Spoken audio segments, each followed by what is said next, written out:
Hello guys, मेरा नाम है राहुल और आप देख रहे हैं आरसी मोटिवेशन। दोस्तों, हम में से कई लोग अपनी कमियों का रोना रोते हैं। कुछ लोग सोचते हैं कि हम मानसिक रूप से कमज़ोर हैं, इसलिए आईएएस, आईपीएस या हमारे 10th 12th की एग्ज़ाम क्लियर नहीं कर सकते हैं। माय डियर, आपको बताना चाहता हूँ, थॉमस अल्वा एडिसन, जिन्होंने बल्ब का आविष्कार किया था, सदी के सबसे बड़े वैज्ञानिक थे। वे बचपन में मंदबुद्धि कहे जाते थे। माय डियर, हम में से कई लोग सोचते हैं कि मैं शारीरिक रूप से कमज़ोर हूँ, इसलिए जिम नहीं जा सकता, इसलिए मैं बॉडी बिल्डिंग नहीं कर सकता या कोई हेवी कार्य नहीं कर सकता। लेकिन माय डियर, आपको मैं बताना चाहता हूँ, अरुणिमा सिन्हा, जो कि माउंट एवरेस्ट की चोटी पर चढ़कर अपना विश्व रिकॉर्ड कायम कर चुकी है, वे एक पैर से हैंडीकैप्ड है, उनका एक पैर ही नहीं है। माय डियर, बहुत से लोग सोचते हैं या कहते हैं कि हम गरीब परिवार में जन्मे हैं, हमें प्रारंभिक सुविधा नहीं मिली, इसलिए हम जीवन में कुछ नहीं कर पाए या हम कुछ नहीं कर पाएंगे।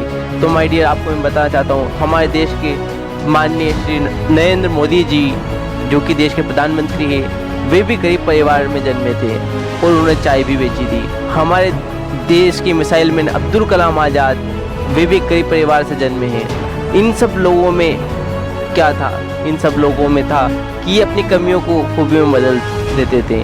ये अपनी कमियों को नहीं देते थे और अपनी खूबियों को देखते हुए, अवसर का लाभ उठाते हुए, हमेशा प्रयास करते हुए जीवन में आगे बढ़ते थे और सफलता को हासिल करते थे। माय डियर, हम भी अपनी कमियों को खूबियों में बदल सकते हैं। कैसे? माय डियर, हम अपनी कमियों को खूबियों में बदलने के लिए ऐसे लोगों की जीवनी पढ़े जिन्होंने निराशा को आशा में, नुकसान को फायदे में, रास्ते के पत्थरों को सफलता की सीढ़ी में बदल दिया हो। ऐसे लोग दुखी और उदास होने से इनकार कर देते हैं।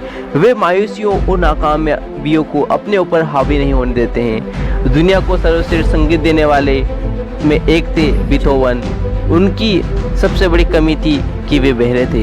प्रकृति के ऊपर सर्वश्रेष्ठ कविताएं लिखने वाले में एक थे मिल्टन। उनकी सबसे बड़ी कमी थी कि वे अंधे थे। फ्रैंकलिन डी रूजवेल्ट अमेरिका के राष्ट्रपति थे। उनकी सबसे बड़ी कमी थी कि वे चल भी नहीं पाते थे। विल्मा रुडोल्फ, उनकी सबसे बड़ी कमी थी कि वे बचपन में लकवाग्रस्त हो गई थी। विल्मा रुडोल्फ का जन्म टेनेसी के एक गरीब परिवार में हुआ था। 4 साल की उम्र में उसे डबल निमोनिया और काला बुखार ने गंभीर रूप से बीमार कर दिया। इसकी वजह से वे पैरालिसिस हो चुकी थी।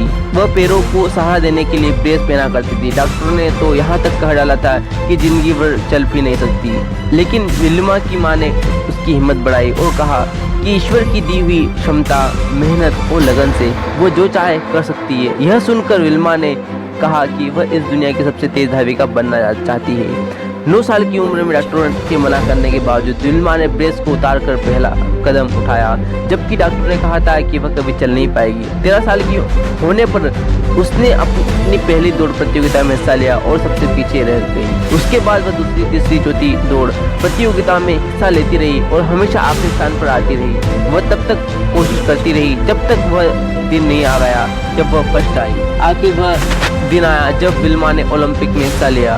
ओलंपिक में दुनिया के सर्वश्रेष्ठ खिलाड़ियों में मुकाबला होता है। विल्मा का मुकाबला जूता हेन से था, जिसे कोई भी हरा नहीं पाया था।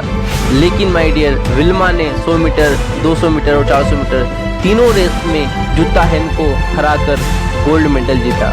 यह बात इतिहास के पन्नों में दर्ज हो गई थी कि एक लकवाग्रस्त महिला 1960 के ओलंपिक में दुनिया की सबसे तेज धाविका बन गई। विल्मा से क्या सीखना चाहिए?